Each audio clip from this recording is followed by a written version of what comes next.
जय माता की भक्तजनों, नवरात्रि हिंदू धर्म का एक अत्यंत महत्वपूर्ण पर्व है जिसमें 9 दिनों तक मां दुर्गा के विभिन्न रूपों की पूजा अर्चना की जाती है।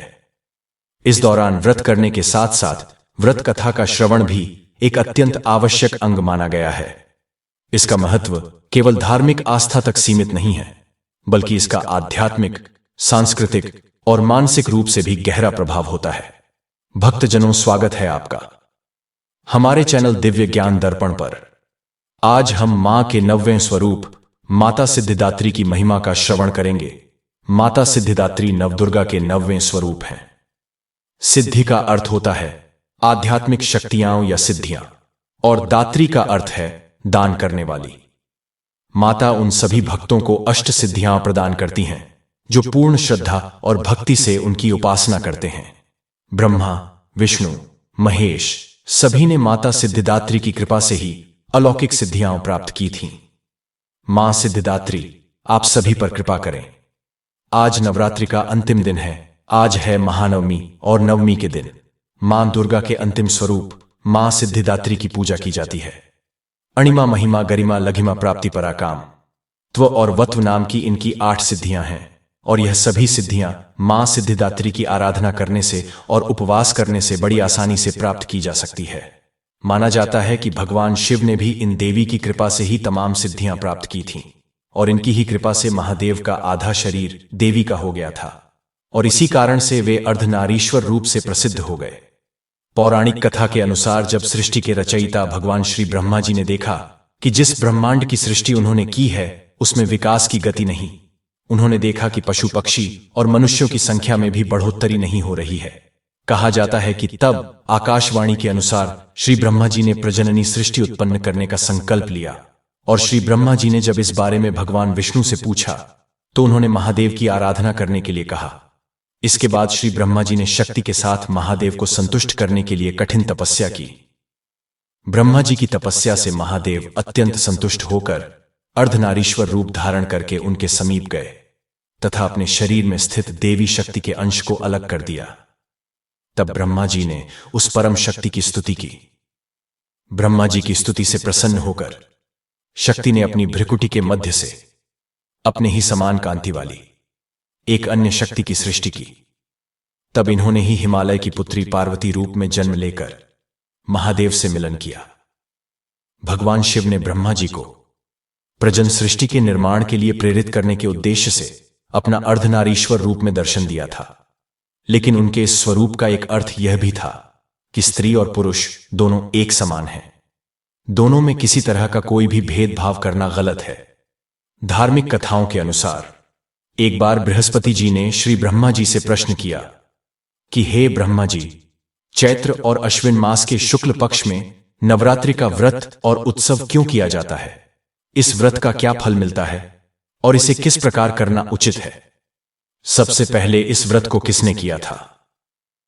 तब बृहस्पति जी के इस प्रश्न के उत्तर में श्री ब्रह्मा जी ने कहा, हे बृहस्पति, प्राणियों के हित की इच्छा से आपने बहुत उत्तम प्रश्न किया है। दरअसल जो मनुष्य मनोरथ पूर्ण करने वाली दुर्गा, महादेव, सूर्य और नारायण भगवान का ध्यान करते हैं वे मनुष्य धन्य हैं। यह नवरात्र व्रत संपूर्ण कामनाओं को पूर्ण करने वाला है। इसके करने से पुत्र की इच्छा रखने वाले को पुत्र, धन की इच्छा रखने वाले को धन, विद्या की इच्छा रखने वाले को विद्या, और सुख की इच्छा वाले को सुख मिलता है। इस व्रत को करने से रोगी मनुष्य का रोग दूर हो जाता है, मनुष्य की सारी परेशानियां दूर हो जाती हैं, और घर में सुख और समृद्धि में वृद्धि होती है। पाजन को पुत्र मिलता है, सभी पापों से मुक्ति मिल जाती है, और मन के मनोरथ भी सिद्ध हो जाते हैं।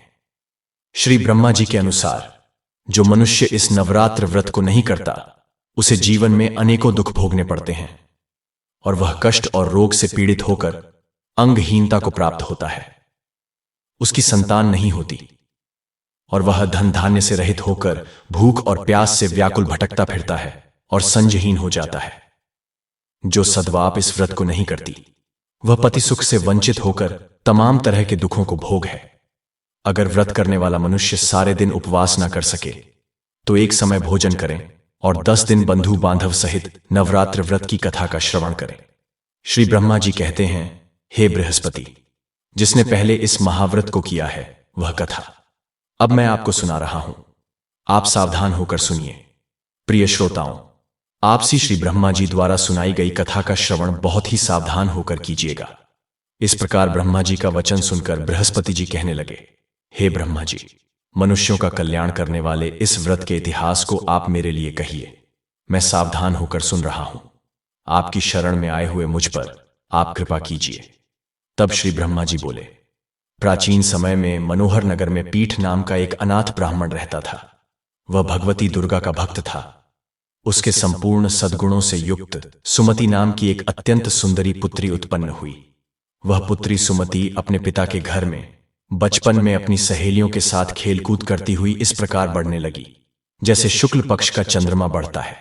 उसका पिता हर दिन मां दुर्गा की पूजा करके होम किया करता और वह उस समय नियम से उस पूजा पाठ में उपस्थित रहती। बहुत ध्यान से सावधानी के साथ सारी पूजा पाठ देखा करती। एक दिन सुमति अपनी सहेलियों के साथ खेल में लग गई और भगवती के पूजन में शामिल नहीं हुई। उसके पिता को पुत्री की ऐसी असावधानी देखकर बड़ा क्रोध आया और वह अपनी पुत्री से कहने लगा, अरे पुत्री, आज तूने भगवती का पूजन नहीं किया, इस कारण जा, मैं तेरा विवाह किसी कुष्ठ रोगी या दरिद्र मनुष्य के साथ करूंगा। पिता के ऐसे वचन सुनकर सुमति को बड़ा कष्ट पहुंचा और वह अपने पिता से कहने लगी, हे पिताजी, मैं तो आपकी पुत्री हूं, सब तरह से आपके अधीन हूं। जैसी आपकी इच्छा हो वैसा ही करो। राजा से, कुष्ठ से, दरिद्र से या फिर जिसके साथ चाहो आप मेरा विवाह कर दो, लेकिन होगा वही पिताजी जो मेरे भाग्य में लिखा है। मेरा तो अटल विश्वास है कि जो जैसा कर्म करता है उसको कर्मों के अनुसार वैसा ही फल भोगने को मिलता है, क्योंकि कर्म करना तो मनुष्य के अधीन है लेकिन फल देना ईश्वर के हाथ में है। जैसे अग्नि में पड़ने से तिनके आदि उसको और अधिक जला उठते हैं, इसी प्रकार कन्या के निर्भयता से भरे हुए वचन सुनकर ब्राह्मण ने क्रोधित होकर अपनी पुत्री का विवाह एक कुष्ठ के साथ कर दिया और अत्यंत क्रोधित होकर अपनी पुत्री से कहने लगा, पुत्री, अपने कर्म का फल भोगो। देखें तुम भाग्य के अधीन रहकर क्या करती हो। पिता के ऐसे कड़वे वचनों को सुनकर सुमति मन ही मन में सोचने लगी, अहो, मेरा बड़ा दुर्भाग्य है जिससे मुझे ऐसा पति मिला। इस तरह अपने दुख का विचार करती हुई वह कन्या अपने पति के साथ घोर वन में चली गई और डरावने कुश युक्त उस भीषण वन में उन्होंने वह रात बड़े कष्ट से बिताई। उस गरीब बालिका की ऐसी दशा देखकर देवी भगवती ने उस कन्या के पूर्व पुण्य के प्रभाव से प्रकट होकर उससे कहा, हे दीन ब्राह्मणी, मैं तुझसे प्रसन्न हूं, तुम जो चाहो सब वरदान मांग सकती हो। भगवती दुर्गा के ऐसे वचन सुनकर वह ब्राह्मण कन्या बोली, आप कौन है देवी, वह सब मुझसे कहिए। ब्राह्मण कन्या का ऐसा वचन सुनकर देवी ने कहा कि पुत्री, मैं आदिशक्ति भगवती हूं, मैं ही ब्रह्म विद्या और सरस्वती हूं। प्रसन्न होने पर मैं प्राणियों का दुख दूर करके उन्हें सुख प्रदान करती हूं। हे पुत्री, मैं तुझ पर तेरे पूर्व जन्म के पुण्य के प्रभाव से प्रसन्न हुई हूं। तुम्हारे पूर्व जन्म का वृतांत भी सुनाती हूं, ध्यानपूर्वक सुनो। तुम अपने पूर्व जन्म में एक भील की पत्नी थी और अति पतिव्रता थी। एक दिन तुम्हारे पति निषाद ने चोरी करने के कारण तुम दोनों को सिपाहियों ने पकड़ लिया और ले जाकर कारागार में कैद कर दिया। उन लोगों ने तुम्हें और तुम्हारे पति को भोजन भी नहीं दिया। इस प्रकार नवरात्रि के 9 दिन तक तुमने ना तो कुछ खाया और न जल ही पिया। इस प्रकार 9 दिन तक तुमसे नवरात्रि का व्रत हो गया है पुत्री। उन दिनों जो तुमसे व्रत हुआ उसी व्रत के प्रभाव से प्रसन्न होकर मैं अब तुम्हें मनोवांछित वर देती हूं। तुम्हारी जो इच्छा हो सो मांगो। इस प्रकार भगवती दुर्गा के वचन सुनकर वह ब्राह्मण कन्या बोली, देवी, अगर आप मुझ पर प्रसन्न हैं तो हे दुर्ग भवानी, मैं आपको प्रणाम करती हूं। आप कृपा करके मेरे पति का कोढ़ दूर कर दीजिए।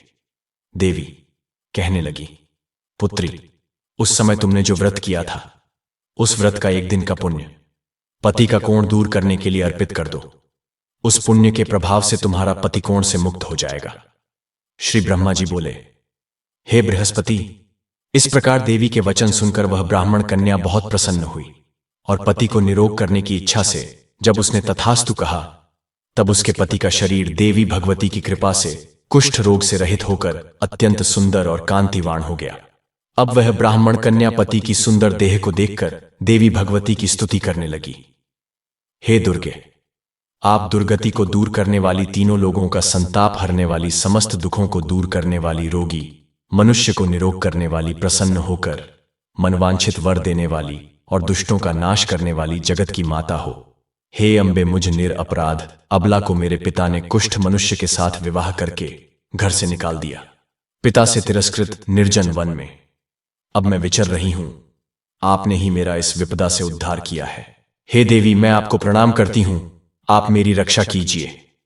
ब्रह्मा जी बोले, हे बृहस्पति। उस ब्राह्मणी की ऐसी स्तुति सुनकर देवी भगवती अत्यंत प्रसन्न हुई और उस ब्राह्मणी से कहने लगी, हे ब्राह्मणी, तेरे उदाल नामक अति बुद्धिमान, धनवान, कीर्तिवान और जितेंद्रिय पुत्र बहुत जल्दी उत्पन्न होगा। ऐसा वर प्रदान कर देवी ने ब्राह्मणी से फिर कहा कि हे ब्राह्मणी, और जो कुछ तेरी इच्छा हो वह भी मांग ले। भगवती दुर्गा का ऐसा वचन सुनकर सुमति कहने लगी, हे अम्बे मां, अगर आप मुझ पर प्रसन्न हैं तो कृपा कर मुझे नवरात्र व्रत की विधि और उसके फल का विस्तार से वर्णन कीजिए। इस प्रकार ब्राह्मणी के वचन सुनकर देवी दुर्गा कहने लगी, हे ब्राह्मणी, मैं तुम्हें समस्त पापों को दूर करने वाले नवरात्र व्रत की विधि बतलाती हूं, जिसको सुनने से मोक्ष की प्राप्ति हो जाती है। चैत्र माह शुक्ल पक्ष की प्रतिपदा से लेकर 9 दिन तक विधिपूर्वक व्रत करें। अगर दिन भर का व्रत ना कर सके तो एक समय भोजन करें। विद्वान ब्राह्मणों से पूछकर घट स्थापना करें और वाटिका बनाकर उसको प्रतिदिन जल से सींचे। महाकाली, महालक्ष्मी और महासरस्वती देवी की मूर्तियां स्थापित कर उनकी नित्य विधि सहित पूजा करें और पुष्पों से विधिपूर्वक अर्घ दें। बिजौरा के फल से अर्घ देने से सुंदर रूप की प्राप्ति होती है। जायफल से अर्घ देने से, कीर्ति दाख से अर्घ देने पर कार्य की सिद्धि होती है। आंवले से अर्घ देने से सुख की प्राप्ति और केले से अर्घ देने से आभूषणों की प्राप्ति होती है। इस प्रकार पुष्पों और फलों से अर्घ देकर व्रत समाप्त होने पर 9वें दिन यथाविधि हवन करें। खांड, घी, गेहूं, शहद, जौ, तिल, बेल, नारियल, दाख और कदम्ब आदि से हवन करें। गेहूं से होम करने से श्री लक्ष्मी की प्राप्ति होती है। खीर और चंपा के पुष्पों से धन की और बेल पत्रों से तेज और सुख की प्राप्ति होती है। आंवले से कीर्ति की और केले से पुत्र की, कमल से यश, मान, सम्मान की और दाखों से संपदा की प्राप्ति होती है। खांड, घी, नारियल, शहद, जौ और तिल तथा फलों से होम करने से मनोवांछित वस्तु की प्राप्ति होती है। व्रत करने वाला मनुष्य इस विधि विधान से होम करके ब्राह्मण को अत्यंत नम्रता के साथ प्रणाम करे और यज्ञ की सिद्धि के लिए उसे दक्षिणा दे। इस प्रकार बताई हुई विधि के अनुसार जो भी मनुष्य व्रत करता है उसके सारे मनोरथ पूर्ण हो जाते हैं। इसमें बिल्कुल भी संदेह नहीं। इन 9 दिनों में जो कुछ दान आदि दिया जाता है उसका करोड़ों गुना फल मिलता है। इस नवरात्र व्रत करने से अश्वमेध यज्ञ का फल मिलता है। हे ब्राह्मणी, इस संपूर्ण कामनाओं को पूर्ण करने वाले उत्तम व्रत को तीर्थ, मंदिर या फिर घर में ही विधि के अनुसार करें। श्री ब्रह्मा जी बोले, हे बृहस्पति। इस प्रकार ब्राह्मणी को व्रत की विधि और फल बताकर देवी भगवती अंतर्ध्यान हो गई। जो मनुष्य या स्त्री इस व्रत को भक्तिपूर्वक करती है या करता है वह इस लोक में सुख प्राप्त कर अंत में दुर्लभ मोक्ष को प्राप्त हो जाता है। हे बृहस्पति, यह इस दुर्लभ व्रत का महात्म है जो मैंने आपको बतलाया है। यह सुनकर बृहस्पति जी आनंद से प्रफुल्लित होकर श्री ब्रह्मा जी से बोले, हे ब्रह्मा जी, आपने मुझ पर अति कृपा की जो मुझे नवरात्र व्रत का महात्म में सुनाया। ब्रह्मा जी बोले कि हे बृहस्पति, यह देवी भगवती शक्ति संपूर्ण लोगों का पालन करने वाली है। इन महादेवी के प्रभाव को कौन जान सकता है। प्रेम से बोलिए देवी दुर्गा की जय। जय माता दी। आज मैं आपको माता अन्नपूर्णा की कथा सुनाने जा रहा हूं। एक समय की बात है, भगवान शिव मां पार्वती से कहते हैं, गौरी आओ, चलो चौसर खेलते हैं। अवश्य स्वामी, परंतु मैं पहले भोजन बना लूं। अरे गौरी, इस भोजन में क्या रखा है? यह सब तो माया है। स्वामी, आपका मन नहीं तो कोई बात नहीं, परंतु मैं आपके सभी गुणों के लिए तो भोजन बना दूं, उसके बाद हम चौसर खेलेंगे। ठीक है गौरी, जैसी तुम्हारी मर्जी। भोजन बनाने के पश्चात माता पार्वती भगवान शिव के पास जाकर बैठ जाती है। अच्छा, तो गौरी बताओ, दांव पर क्या लगाओगे? दांव पर? स्वामी, आप जुआ खेल रहे हैं। अरे गौरी, पति पत्नी के बीच कैसा जुआ? यह तो बस आनंद के लिए क्रिया है। मैं दांव पर अपना त्रिशूल लगाता हूं। तुम बताओ, अब तुम क्या लगाओगी दांव पर? स्वामी, आपका त्रिशूल मेरे पास ऐसा है ही क्या जो मैं दांव पर लगाऊं? चलो, मैं अपने स्वर्ण के आभूषण दांव पर लगा देती हूं। और अब माता पार्वती और भगवान शिव चौसर खेलने लगते हैं। जल्द मां पार्वती चौसर में जीत जाती है। अरे स्वामी, आप तो अपना त्रिशूल हार गए। कोई नहीं गौरी, देखो मैं इसे कैसे वापस जीतता हूं। अब मैं अपना वासुकी नाग दांव पर लगाता हूं। स्वामी, आपने अपना नाग भी दांव पर लगा दिया। चलो, मैं आपका त्रिशूल दांव पर लगाती हूं। और जल्द ही मां पार्वती फिर से जीत जाती है। अरे स्वामी, ये आप कैसा खेल खेल रहे हैं? चलो, इसे बंद कर देते हैं, नहीं तो जल्दी आप कंगाल हो जाओगे। गौरी, मुझे क्या कंगाली का भय है, मैं तो पहले से ही कपाली हूं। चलो, अब मैं अपना चांद दांव पर लगाता हूं। ठीक है स्वामी, जैसे आपकी इच्छा। मैं आपका त्रिशूल और वासुकी नाग दांव पर लगाती हूं और माता पार्वती फिर से जीत जाती है। स्वामी, अब क्या लगाएंगे दांव पर? मैं नंदी को दांव पर लगाता हूं। ठीक है स्वामी, मैंने जो भी आपसे जीता है उन सबको दांव पर लगाती हूं और माता पार्वती एक और बार जीत जाती है। स्वामी, अब तो आपके पास कुछ बचा ही नहीं है। अब क्या दांव पर लगाओगे? कौन कहता है मेरे पास कुछ नहीं बचा है? मेरे द्राक्ष देख रही हो, मेरे रुद्राक्ष के अंदर एक एक कण के अंदर एक एक ब्रह्मांड बसा हुआ है। अब मैं अपने रुद्राक्ष दांव पर लगाता हूं। स्वामी, अगर यह इतने मूल्यवान है तो आपको यह रुद्राक्ष दांव पर नहीं लगाने चाहिए, क्योंकि जीतना तो मुझे ही है। और माता पार्वती और भगवान शिव आखिरी बार खेलते हैं और जल्दी माता पार्वती फिर से जीत जाती है और भगवान शिव माता पार्वती को सारी हारी हुई संपत्ति दे देते हैं। खेल के नियम के अनुसार माता पार्वती भगवान शिव से सारी जीती हुई संपत्ति को धारण कर लेती है। यह कैसा व्यर्थ का खेल है, मुझे नहीं खेलना। मैं ध्यान लगाने जा रहा हूं। स्वामी, आप ध्यान लगाने इसलिए जा रहे हैं क्योंकि यह व्यर्थ का खेल है, या फिर इसलिए क्योंकि आपके पास दांव पर लगाने के लिए कुछ बचा ही नहीं? आप चाहे तो अपनी शेर की खाल दांव पर लगा सकते हैं। मूर्खता की बात मत करो गौरी, मैं ध्यान लगाने जा रहा हूं, मुझे कोई भी परेशान मत करे। ठीक है। स्वामी और भगवान शिव रुष्ट होकर गुफा में ध्यान लगाने के लिए चले जाते हैं। महादेव, क्या हुआ? आपको किसने लूट लिया? श्री हरि, अब आप तो हमारा उपवास ना, वो आपकी बहन ने तो हमें लूट लिया है। अब यही रह गया था कि अब आप आकर हमारा मजाक उड़ाए। पार्वती ने लूटा है आपको। महादेव, अगर आप चाहे तो मैं आपकी मदद कर सकता हूं। और वह कैसे? श्री हरि, आपके चौसर के खेल का पासा मैं बन जाता हूं और आप पार्वती के साथ दोबारा चौसर की प्रतियोगिता करिए और यह मैं सुनिश्चित करूंगा कि आप ही जीते और भगवान विष्णु एक पासा बन जाते हैं। गौरी, गौरी, चलो फिर से चौसर की प्रतियोगिता करते हैं। स्वामी, आप सच में शेर की खाल दांव पर लगाने वाले हैं? मैं तो मजाक कर रही थी। स्वामी, फिर आप पहनेंगे क्या? आप चाहे तो मैं आपकी सारी वस्तु आपको वापस कर सकती हूं। नहीं पार्वती, यह जरूरी तो नहीं कि अब की बार भी तुम ही जीतो। चलो दोबारा प्रतियोगिता शुरू करते हैं। जैसे आपकी आज्ञा स्वामी। और भगवान शिव और माता पार्वती दोबारा चौसर का खेल खेलने लगते हैं। परंतु खेल के मध्य में ही माता पार्वती को पासे की माया दिखाई दे जाती है और वे भगवान शिव का छल समझ जाती हैं। स्वामी, एक बार पासा दिखाना। और मां पार्वती पासे को हाथ लेकर उसे तोड़ने लग जाती है और तभी भगवान विष्णु अपने असली रूप में आ जाते हैं। रुको पार्वती, यह मैं हूं। मुझे पता था आप दोनों मेरे साथ छल कर रहे हैं। स्वामी, आप माया का प्रयोग माया के खिलाफ करेंगे। अरे पार्वती, इस दुनिया में क्या है जो माया नहीं है?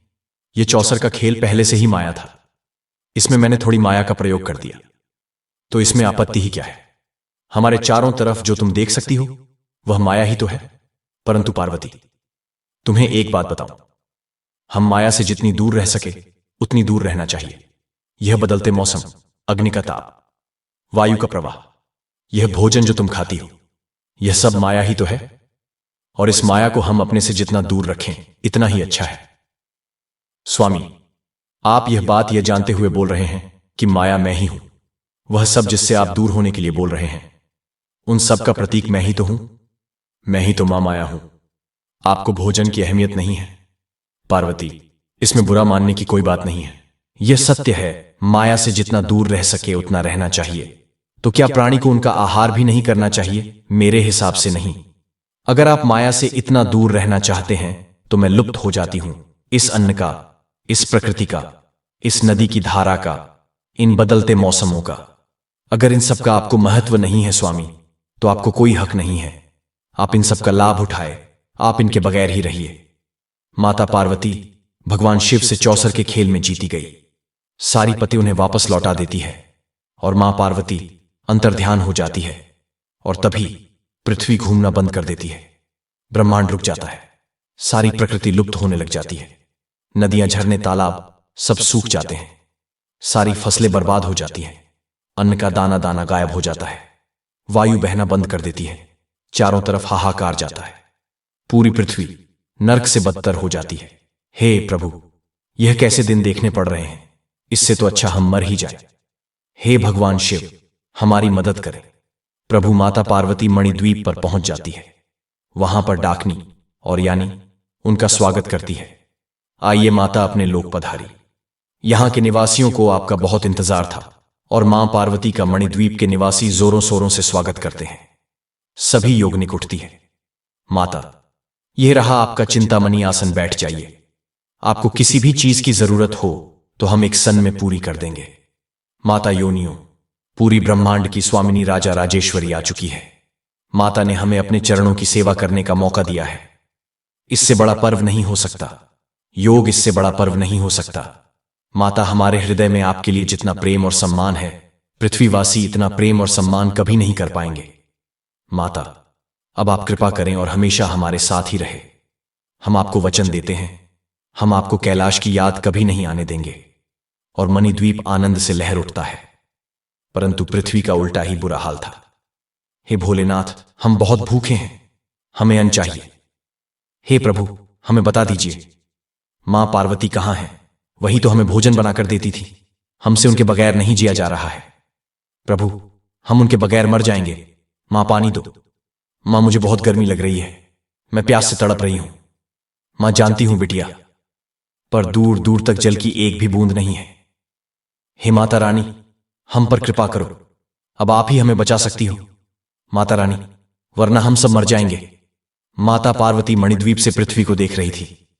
नहीं, मुझे अपनी संतानों की रक्षा करनी होगी, मुझे पृथ्वी पर जाना होगा। अपने स्वामी को अपना महत्व दिखाने के लिए मैंने अपने संतानों को कितने दुख में डाल दिया। नहीं माता, हमें छोड़कर मत जाइए, आप यहीं रहिए। माता यानी डाकनी, मुझे जाना होगा। पुत्री, अगर तुम चाहो तो मेरे साथ चल सकती हो। ठीक है माता, हम कितने सौभाग्यशाली हैं, हमें आपके साथ आने का मौका मिलेगा। और काशी में माता पार्वती, याक और डाकनी अवतरित होते हैं। हे भगवान, मुझे कहां से मिलेगा भोजन? हे माता रानी, हे जगदम्बे, मुझे भोजन दीजिए, वरना मैं मर जाऊंगा। दया करो मां, अपनी संतान पर दया करो। हे काशीवासु, मेरी बात सुनो। मैं इस बात से अवगत हूं कि यहां काल पड़ा हुआ है, यहां के वासी भूख से तड़प रहे हैं, तो मैंने यह निर्णय लिया है, मैं यहां पर अपनी रसोई सजाऊंगी। जो चाहे जितना चाहे यहां पर आकर भोजन कर सकता है। कोई भी प्राणी संकोच ना करे, जिसे जितना भोजन चाहिए उसे मैं दूंगी। हे देवी, आप बहुत ही दयालु हो, हमें भोजन की बहुत ही आवश्यकता थी। आप कौन हो देवी? मैं हूं पूर्णा, जयमान पूर्णा, जयमान पूर्णा। आप सबसे दयालु हो देवी। अन्नपूर्ण, आपकी सदा ही जय हो। और देवी अन्नपूर्ण सभी को भोजन प्रदान करने लगती है। हे प्रभु, हम बिन भोजन के मर ही जाएंगे, हम क्या करें मेरे गणों? मैं जानता हूं भोजन के बिना तुम्हारी क्या हालत है। अब हमें भोजन के लिए कुछ ना कुछ तो कर ही पड़ेगा। अब हमें भोजन के लिए भिक्षा मांगनी होगी।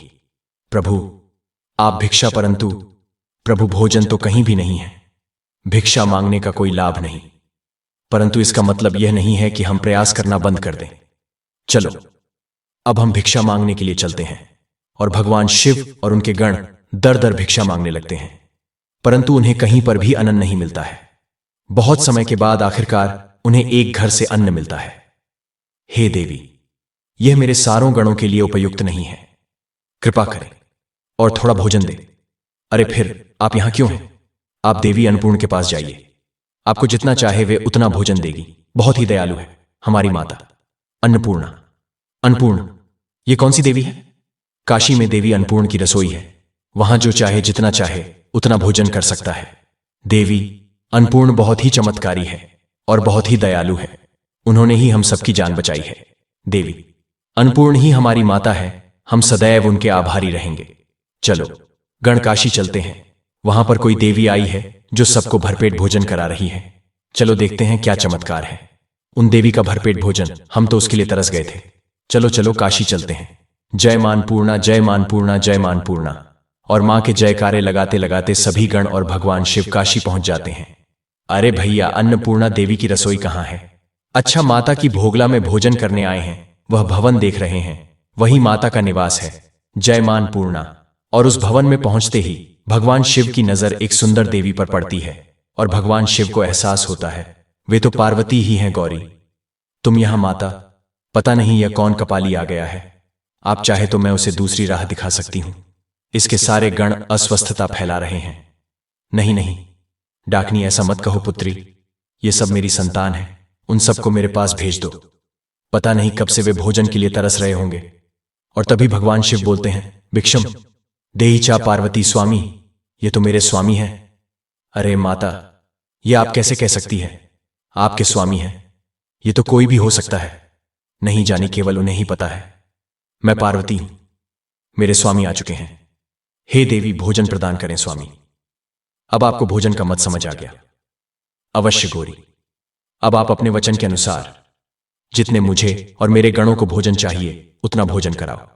और माता पार्वती भगवान शिव और उनके गणों को भरपेट भोजन परोस है। जय मान पूर्णा, जय मान पूर्णा, जय मान पूर्णा।